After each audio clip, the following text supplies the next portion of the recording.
Hello everyone, welcome to Lukmaan IAS. In this DTRS session today, we are going to cover the most important articles from newspapers through MCQs today. And these questions will help you to cover your current affairs for the UPSC Prelims exam of 2025. So let us quickly see the list of articles that we are going to discuss, and even before that I would like to share that today we are going to discuss in depth about Shompen tribe. The Shompen tribes have been in news. We will understand about who are Shompen tribe and where are they found, what is their characteristics, are they part of any specific program of the government of India. We are going to discuss about it today, and this is a potential topic for let's say UPSC Prelims exam of next year. So now let us see a quotation. So it says, by far the greatest danger of artificial intelligence is that people conclude too early that they understand it. So basically here we are talking about artificial intelligence.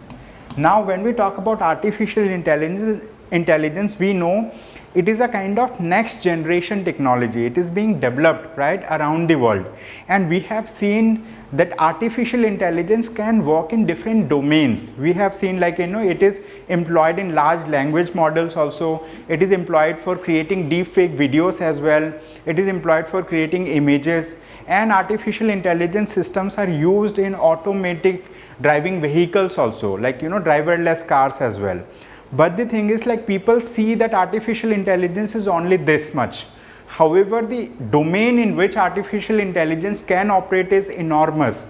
It can work in many fields, and now artificial intelligence is being developed to such a great extent that in future we can see artificial general intelligence.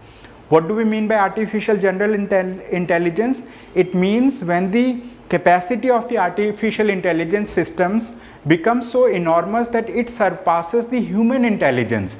It will be able to interconnect or interlink different domains of artificial intelligence together. Okay, so that's why it is rightly mentioned that artificial intelligence is not as narrow as is being perceived by people. So it can affect, or it can, let's say, help us in many other areas that we are yet to see, because it is being developed. This particular field is still emerging. Okay, so this is the thing. Now with this, let us see the list of articles that we are going to cover today, or list of topics that we are going to cover through questions today. So number one, we are going to discuss about Shompen tribe in detail, which is going to help you to, let's say, solve a question if a question comes in the prelims exam. So this particular topic is associated with, is associated with geography, it is associated with culture, it is associated with government schemes as well. So many areas are there with which it is interconnected. Then we are going to discuss about space anemia. We know what is anemia, but we will understand what do we mean by space anemia. So this is associated with, biotechnology or biology as a field. Then Vigyan Scheme. So it is a government scheme associated with science and technology. We will discuss about it. Then Bio E3 policy. What is Bio E3? So it is a biotechnology policy that is going to affect ecology, it's going to affect the economy, it is going to affect environment, lot of areas it is going to affect. We will discuss about Bio E3 policy in detail. Then we are going to discuss about Sono Luminence. What? Sono Luminence. We will understand what does this word mean. Are there any systems that are being developed that imitate Sono Luminence? We will discuss about it. Recently, the Union Cabinet has approved a pension scheme which is known as Unified Pension Scheme. We will discuss details about this particular pension scheme, and then there will be a topic which is Sono Bias. So we are going to understand what do we mean by Sono Bias, or related concept is buoyancy. So you might have studied about buoyancy if you have studied NCERT science and technology, right? Or maybe from your school time you may remember that thing. Then Food Safety and Standards Authority of India. We are going to discuss about this body, when this body was created, whether it is a statutory body or not. We will understand about that as well. So there is a disease which is in news. It is known as Scrubtypus. Okay, it's a kind of variant of typhoid. We will discuss about it. Okay, then we have a river in news which is known as Marang River. Okay, Marang River. We will discuss about this river as well. Now with this, let us move forward a bit. So this is the first topic, Shompen tribe. So before we discuss Shompen tribe, before we discuss this question, let us discuss about Shompen tribe. So when we talk about Shompen tribe, so this is a kind of tribal group, and these tribal people are found in the Andaman and Nicobar group of islands. So they are indigenous, they are found only in this particular location. And to be specific, within the Andaman and Nicobar group of islands, they are found in Great Nicobar Island. Where? Great Nicobar Island. Okay. And these tribes have been included in the particularly vulnerable tribal groups. So in India, we have 75 PVTGs. How many PVTGs? We have 75 particularly vulnerable tribal groups. Okay, particularly vulnerable tribal groups. So out of them, Shompen tribe is also one of them. And Shompen tribe, I mean, like, you know, they stay isolated from the mainland India. They do not interact or they do not communicate with the, I mean, like, outsiders, these tribal people. And the government of India has done very little, I mean, like, you know, to uplift their living standards or to provide some kind of support. And recently, government of India has initiated a project where they are going to build a airport, okay, nearby in the Andaman and Nicobar group of islands. But people were concerned whether this particular airport project or airfield is going to affect the Shompen tribe or not. And the government of India has clarified that, like, it is not going to affect in any way the living standard or livelihood, or it will not threaten any of the people from the Shompen tribe. Okay, this is the thing. So with this information, let us try to solve this question. It says, with reference to the Shompen tribe, consider the following statements. We have three statements here. It says, the tribe is one of the indigenous tribes on the of the Andaman and Nicobar Islands. This is true. Okay, this tribe is one of the indigenous tribe. I mean, like, you know, they are found here only. That's the thing. Second, the people primarily inhabit Little Andaman Island. So this is wrong. They inhabit the Great Nicobar Island. Okay, which island? Great Nicobar Island. They are considered a particularly vulnerable tribal group in India. Yes, they are part of PVTGs. They are part of particularly vulnerable tribal group. Correct answer is option B. This question is very, very important. Okay, those people who do not, who have not studied about particularly vulnerable tribal groups, they need to learn about it. They need to see the list and identify which tribes are included over there, and any tribal population that are in news, right, they become important for the UPSC exam. So this Shompen tribe, I mean, like, this tribe has been in news, so it is very important that you should read about this particular tribe. So with this, we will now move to the next topic. Okay, next question. So it says, which of the following statements best describes the term space anemia? Okay, space anemia.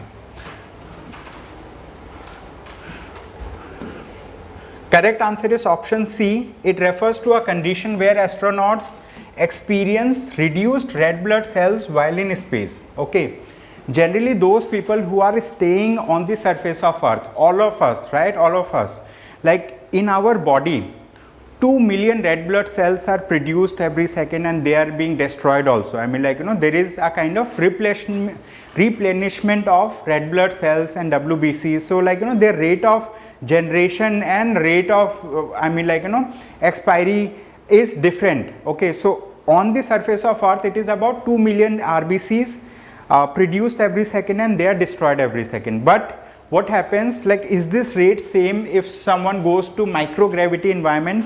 Microgravity means somewhere where the gravitational impact or gravitational effect is very less.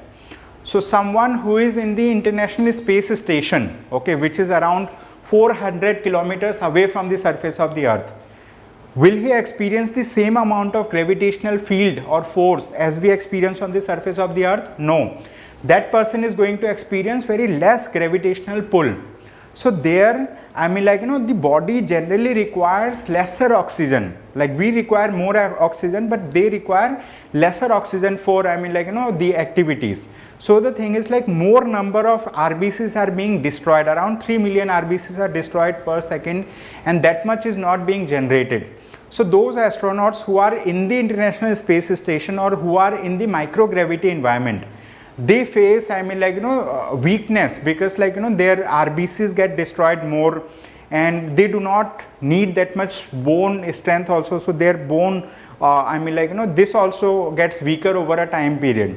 So as you might be knowing that Sunita Williams, I mean, like, you know, some astronauts are there in the, I mean, like, you know, they are in the outer space, I mean, like, they are in the International Space Station. They will come back to the surface of Earth in 2025. So during this time, they also are facing some kind of deterioration in their health, and they're getting affected because of space anemia. I mean, like, you know, their RBC count in their bodies coming down. Okay, so this is the right answer, option C. So with this, we will move to the next question, question number 3. All right, this is the question. We will discuss about this question. It says, consider the following statements about Vigyan Dhara scheme. What Vigyan Dhara scheme? So we have 3 statements related to it. It is a new centrally sponsored scheme. Okay, so here we are talking about a government scheme which is Vigyan Dhara. So we will discuss about it. Okay, it is a new centrally sponsored scheme. So when we talk about the Vigyan Dhara scheme, this is a central sector scheme. What? This is a central sector scheme. Okay, it means that for the implementation of this scheme, whatever funding is needed, that will be provided by the central government solely, and its agencies or its units are going to implement it. Okay, so first statement is wrong. Second, it is under the aegis of the Ministry of Education. This statement is also wrong, because the Vigyan Dhara or Vigyan, this is associated with Ministry of Science and Technology. What? Ministry of Science and Technology, not the Ministry of Education. So second statement is also wrong. It is designed to enhance India's science and technology capacities through a streamlined approach. This statement is right. Okay, so statement 3 is right. Answer is only 1. A is the right answer. Okay, so this scheme actually, like, you know, it is going to unify 3 existing scheme. It is going to be a umbrella scheme, and this scheme has 3 broad components. What are those components? Number 1 is science and technology, institutional and human capacity building. Second, research and development. Third, innovation, technology development and deployment. Okay, so it is going to work under Department of Science and Technology, and Department of Science and Technology comes under Ministry of Science and Technology. Okay, so that's why second statement was wrong. Correct answer is option A in this question. So with this, we will move to the next question, question number 4. All right, question number 4. We will discuss about this question. So it says, which of the following statements about Bio E3 policy is correct? So Government of India has come up with a new policy just recently. It is known as Bio E3. What do we mean by Bio E3? Bio E3 means biotechnology for economy, environment and employment. Okay, biotechnology for economy, environment and employment. Okay, employment. So which of these options are correct? Okay, so here they have given multiple options. It aims to accelerate technology development and commercialization by establishing biomanufacturing, bio-artificial intelligence hubs and bio-foundries. Yesterday itself we discussed about 4th industrial revolution. We understood that the 4th industrial revolution is that phase of industrial revolution where we are seeing integration of various let's say like emerging areas. Here we are seeing biotechnology being integrated with artificial intelligence, and then this is an era of digital communication where, like, digital science and technology or digital communication is emerging. So this phase of technological revolution is also known as fourth industrial revolution, right? We discussed about it. So over here biotechnology and AI, artificial intelligence, are being worked about. Yesterday we have discussed about another in the ED class, editorial discussion class, we discussed about a concept. US has come up with a kind of policy, okay, US biopharma policy, I think, right? So they are trying to decouple from China. So this is the right movement where Indian pharmaceutical industry or Indian pharma industry can leverage this particular, this particular opportunity, and Indian pharma industry can get benefited from this, move of the United States of America by bringing a law. Like USA has already brought a law to decouple from China, and India can leverage this particular opportunity for its own benefit. And so this particular policy, which is Bio E3, is going to help Indian government, is going to help Indian pharma sector, right, to take the benefit of this movement. Okay, option is D. Now with this we will move to the next topic. Question number 5, it says, consider the following statements regarding Sono Luminence. What Sono Luminence? We are going to understand.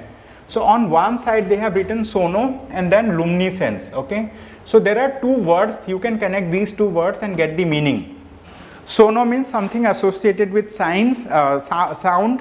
Luminescence means lighting. Okay, means when you are keeping something in the influence of sound, it is producing light. Okay, maybe a bubble, right?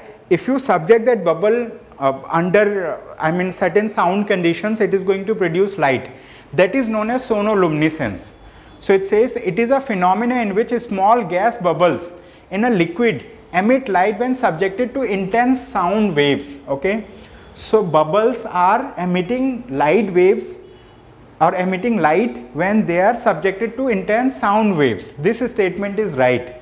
Second, the exact mechanism of light emission in sonoluminescence is fully understood and has been widely used in practical applications. No, this statement is wrong, because sonoluminescence is a new phenomena. Phenomena might have been there for a long time, but research and development has not happened much. Still this particular topic is being developed. People are doing R&D, right, to understand more about it, and once we understand more about it, we will develop applications that can help us to address one or other issues that are presently there. It occurs at a temperature near the boiling point of the liquid. This is wrong. Generally it occurs at lower temperatures, not near the boiling point, so that's why this statement is also wrong. Correct answer is option A. Alright, option A is the right answer for this question. Sonoluminescence, sound is producing light effect. Okay, so on a bubble, if you subject a bubble to sound, so it's producing light. So this is how what is sonoluminescence. There was an article in The Hindu, and so this article has inspired us to frame this question. Now we have another question. It says, consider the following statements regarding the unified pension scheme recently seen in the news. Okay, unified pension scheme is in news now, and we need to understand about this scheme. Number 1, its aims are to provide a single pension scheme for all government employees. This statement is right. Okay, under this scheme, employees do not have the option to switch from NPS. NPS means National Pension Scheme to Unified Payment Scheme. Okay, so they can move. Okay, they can move if the National Pension Scheme allows this particular thing. If the existing thing allows, so they will be able to move. So second statement is wrong, first statement is right. Okay, Unified Pension Scheme. So I would like to share some more information about this Unified Pension Scheme. Okay, so recently the government introduced the Unified Pension Scheme, effectively reversing a 21-year-old reform of India's civil services pension system initiated by Atal Bihari Vajpayee government. Okay, so under this scheme, a minimum pension of rupees 10,000 per month is assured for those who complete at least 10 years of central government service. Anyone who has completed 10 years of central government service, they will get at least 10,000 monthly pension. And under this scheme, employees with a minimum qualifying service of 25 years will receive an assured pension of 50% of the average basic pay drawn over the last 12 months prior to superannuation. Means, let's consider there is an employee, I mean, like, you know, the retirement is like when they achieve 60 years of age. So on the last year, when he is on the superannuation year, I mean, like 60th year of his life, I mean, like, you know, so that year, after that year, he is going to retire. So in that year, whatever is his basic pay, 50% of that basic pay will be monthly, I mean, like, you know, monthly pension for that, I mean, like, for that employee. Okay.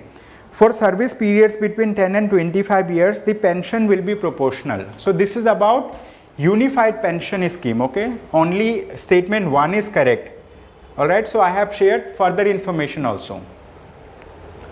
Now let us move to the next question. It says, which of the following statements best describe the term Sono Bias? Okay, Sono Bias. Again, Sono means sound, Bias means, I mean, like, you know, buoyancy. For example, you might have heard about buoyancy when you were in school, Archimedes principle. So what happens?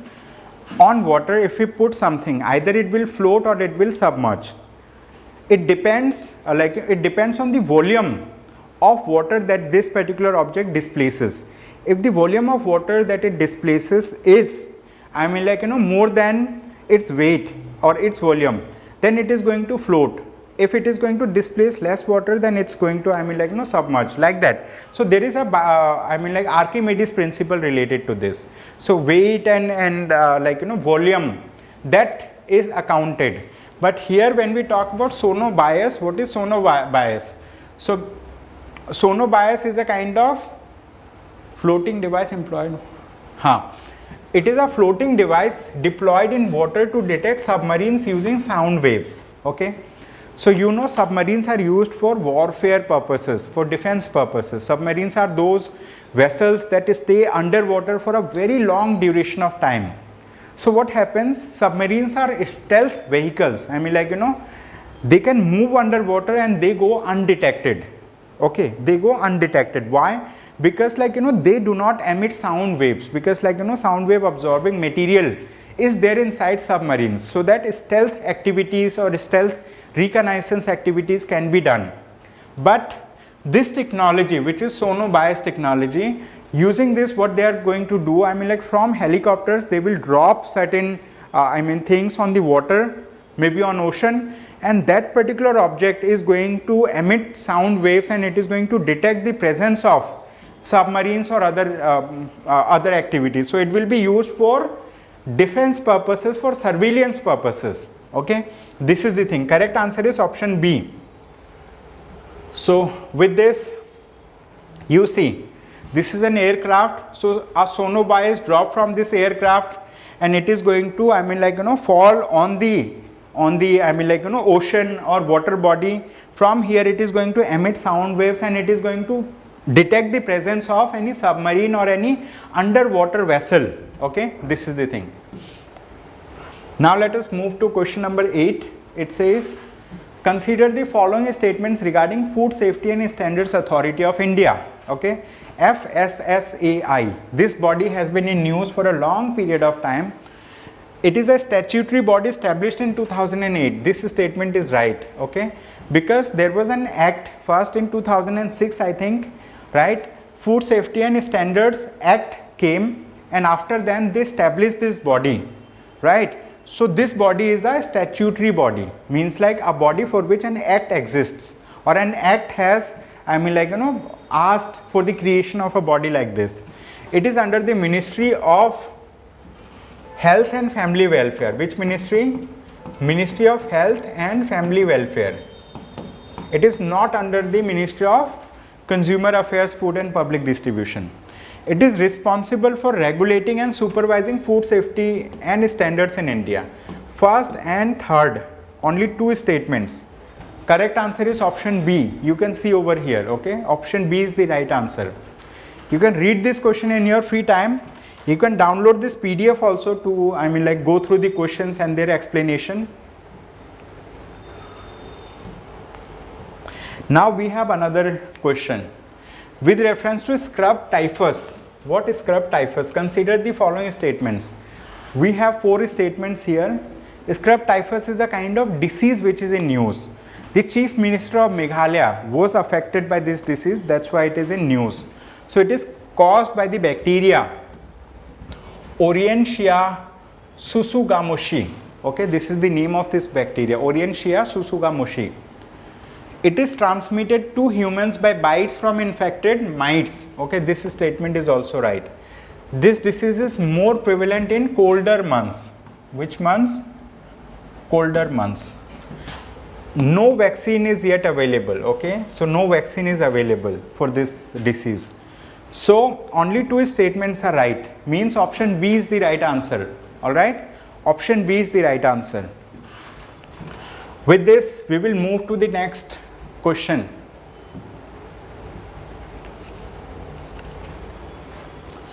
With reference to Marang River, which river? With reference to Marang River. So our river is in news. Why? Because I mean like a bus that was carrying some pilgrimage, some people who were going for pilgrim. I mean like this bus has was drawn into a river and around 25 people got killed. So they got drawn into this particular river. So that's why this river is in news. So it is a snow-fed perennial Himalayan river in Nepal with a length of about 150 kilometers. This is a factual information about this river. Okay, this is right. It is a major tributary of Gandaki River, which joins the Ganga River at Hajipur near Patna. Okay, so let me verify the second statement. Okay, second statement is also correct. Okay, both these statements are correct. Correct answer is option C. Okay, option C is the right answer. So with this, we have discussed all these questions, and for every question we have also included the newspaper article that has inspired us to frame this question. Along with this, we have also given detailed explanation. We have given the answer and detailed explanation related to it. We have given the link of the newspaper article as well. You can go through these questions, their solutions, and you can learn more about it. So like we are running multiple programs at this point of time. Ethics test series is also ongoing. Okay, and a new test series is going to start from 3rd of October. So those students who are preparing for mains, they can write these test series. And we have also announced a Bright Minds scholarship test for IAS. Through this scholarship test, we are going to select candidates for the GS Foundation batch, and you can get up to 100% scholarship in GS Foundation batch through this scholarship test. So registration is free, test is free. You can give this test and you can get a chance to get 100% scholarship in joining the GS Foundation batch. So that's all for the day. Thank you so much everyone for attending today's session. I hope you have a good day ahead. Thank you.